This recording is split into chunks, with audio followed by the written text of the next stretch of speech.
medida que você cresce no escalão da vida, a coisa mais importante para você é saber se comunicar bem. O melhor médico da sua cidade não é o que sabe mais medicina, é o que se relaciona melhor com os pacientes. À medida que você aprende a se comunicar melhor, o valor no mercado aumenta. Mas não é só isso, não. Você também tem que aprender a comunicar com você mesmo. E você há de convir que você começou a assistir aí, tem uma conversa aí dentro da sua cabeça. Você está perguntando que conversa? Essa que está perguntando que conversa. À medida que eu vou falando aqui, você vai criando um diálogo interno. E esse diálogo interno lhe acompanha o tempo todo. Eu pergunto para você, você tem um amigo ou um crítico que você carrega dentro da cabeça? Tem gente que tem um crítico, ele está sempre criticando ele mesmo. Se você tiver uma voz amiga que vai te estimulando, faz toda a diferença. E isso não é nada mais, nada menos do que a chamada comunicação intrapessoal, de você para com você. Isso interfere, inclusive, na sua saúde. E tem a chamada comunicação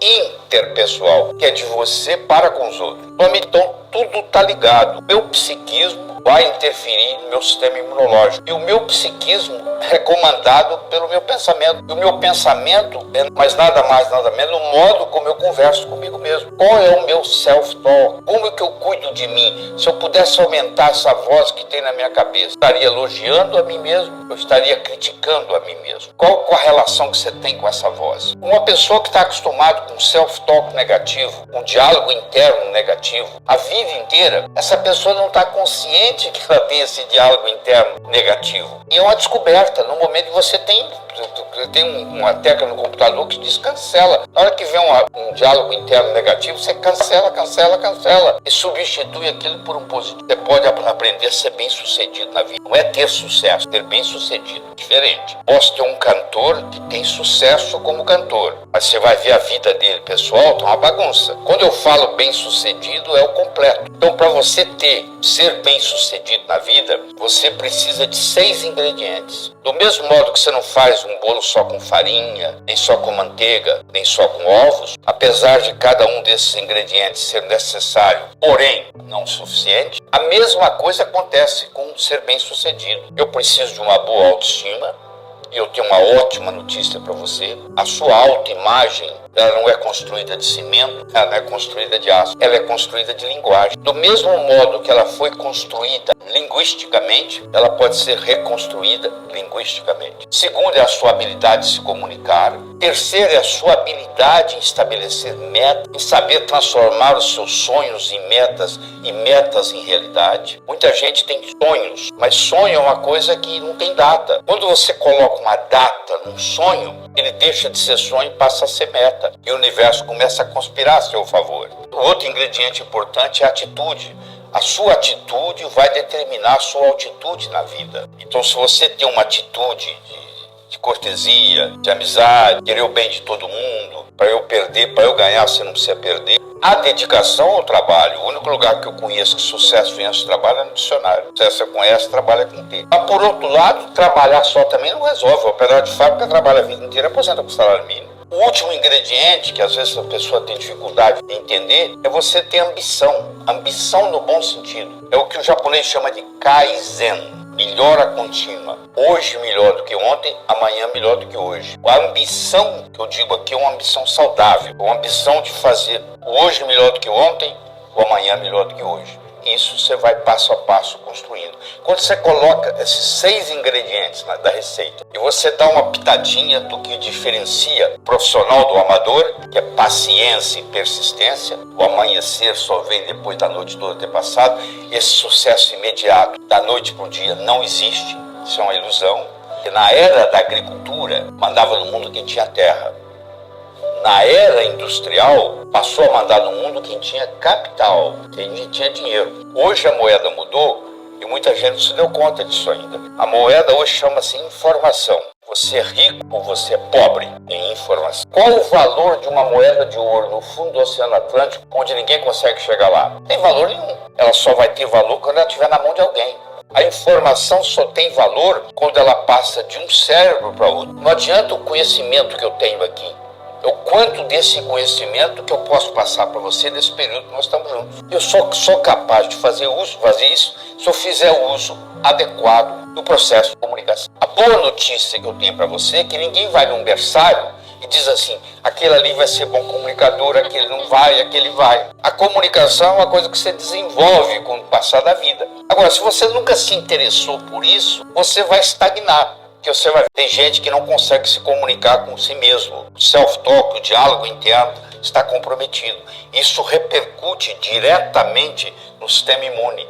E o sistema imune é a espinha dorsal da nossa fisiologia. Você encontra uma pessoa pela primeira vez, isso tem estudo mostrando, os primeiros 3 a 4 minutos você vai tomar uma decisão com relação a essa pessoa. Você vai gostar dela, se você não vai, se você vai confiar nela, se você não vai.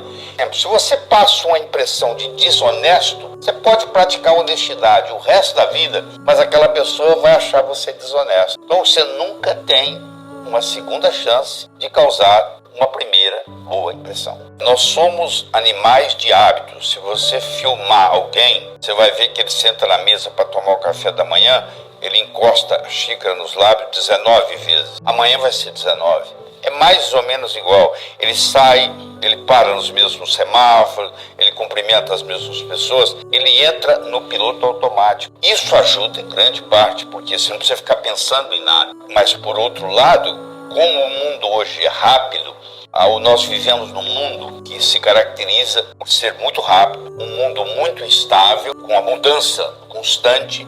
Então nós precisamos estar constantemente, eu digo, nós temos que mudar para permanecer. Não, mas nós queremos coisas que sejam convenientes, confortáveis e conhecidas. São os 3 Cs. Só que as grandes transformações, elas ocorrem fora da zona de conforto. Toda grande transformação que ocorrer com você vai ocorrer fora da zona de conforto. Se você mantém a zona de conforto e você tem conveniência, conforto, tudo conhecido, você não tem as grandes transformações, elas não ocorrem. Eu ensino as pessoas a levar para perto na hora que ela vai dormir, ela leva um copo d'água e ela faz a chamada técnica do copo d'água. Ela pergunta assim, porque assim, o nosso cérebro funciona assim. Tudo aquilo que você vivencia nos últimos 20 minutos antes de dormir, rumina no seu cérebro a noite inteira. Tudo aquilo que você pergunta para o seu cérebro, porque nós dormimos em média 8 horas por noite. Você já pensou que bonito você aprender a colocar o seu cérebro para trabalhar para você enquanto você está dormindo?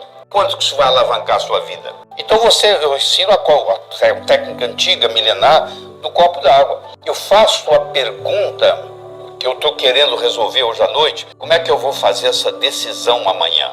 E eu tomo um pouquinho de água.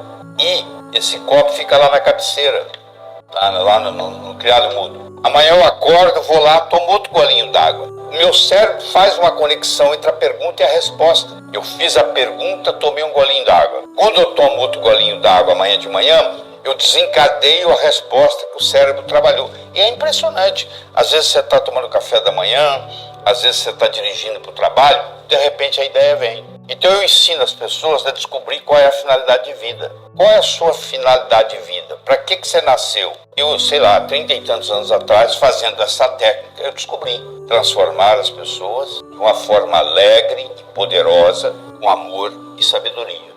Todas as vezes que eu alinho as minhas metas com essa finalidade de vida, que nunca vai terminar, ela só termina o dia que eu morrer, isso veio da minha cabeça, do jeito que eu estou ensinando aqui. Eu fiz isso, sei lá, uns 20, 30 dias seguidos, e de repente eu estava tomando café da manhã e isso desceu.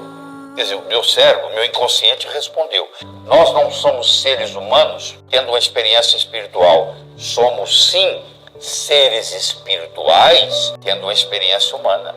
A linguagem, ela pode gerar ou não ação. As pessoas bem-sucedidas, elas usam uma linguagem que gera ação. As pessoas que não têm o sucesso almejado, elas usam uma linguagem que não gera ação. Eu vou dar um exemplo para você. Você imagina eu começo um discurso e digo assim, eu gostaria de agradecer.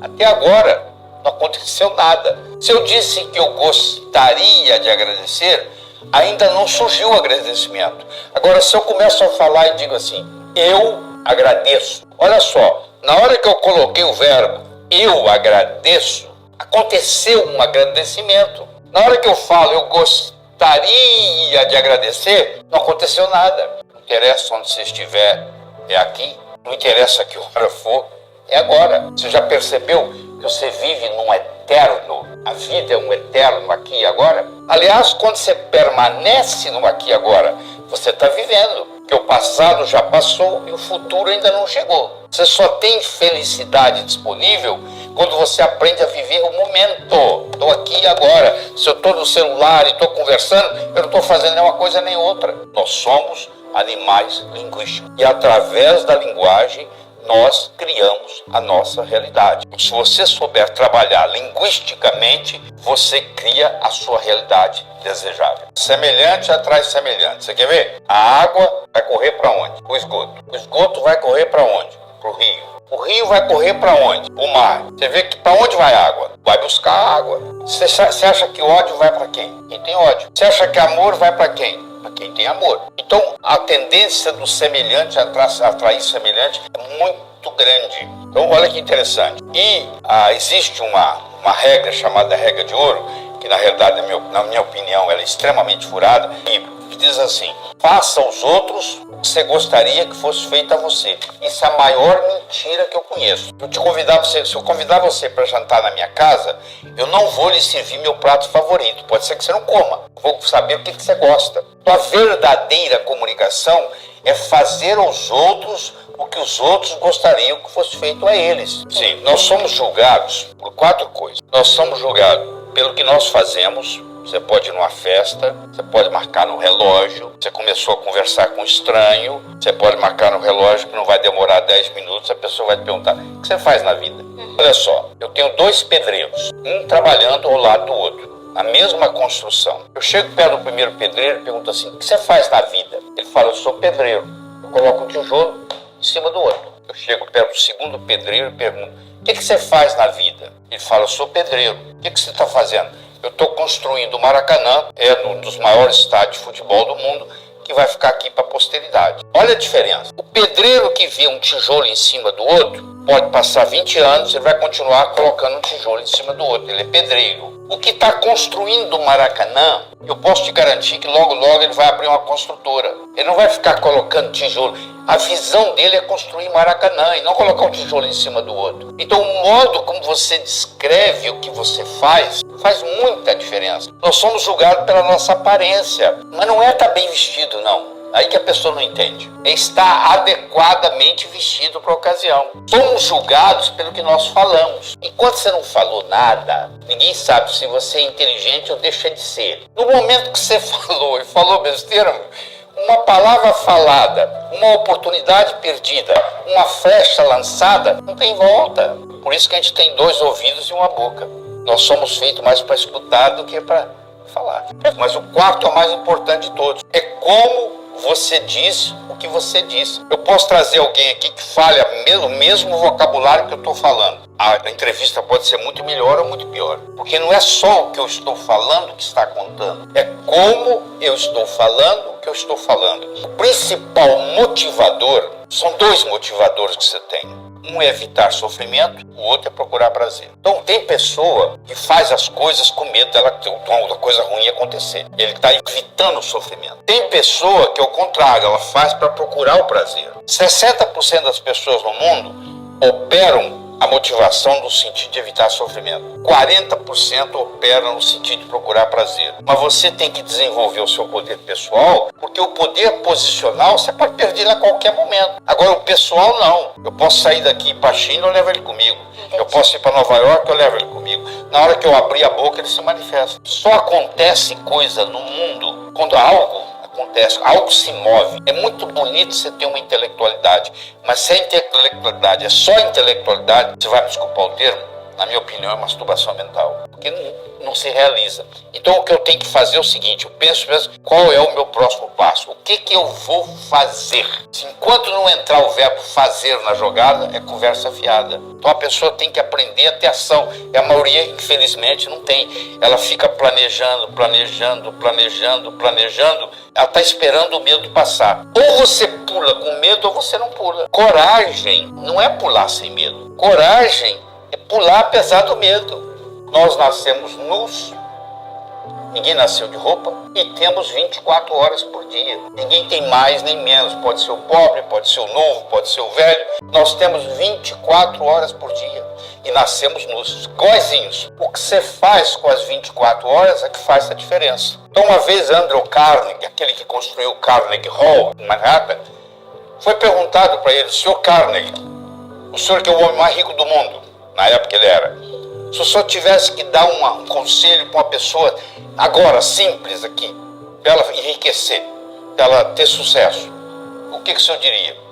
Ele falou: eu diria o seguinte: toda noite antes de você dormir, você faz uma lista das 6 coisas mais importantes que você tem que fazer no dia seguinte. Põe em ordem de prioridade. E nunca saia da mais importante até acabar. Então amanhã você vai acordar, você vai trabalhar na mais importante. Quando aquela acabar, você risca. Você vai trabalhar na mais importante. Quando acabar, você risca. Só isso. Isso aí, só isso. Você dormir à noite e falar assim: amanhã as coisas mais importantes que eu tenho para fazer é essa. Vou começar pela mais importante. Porque sempre eu vou estar trabalhando a mais importante por dia. Isso faz toda a diferença.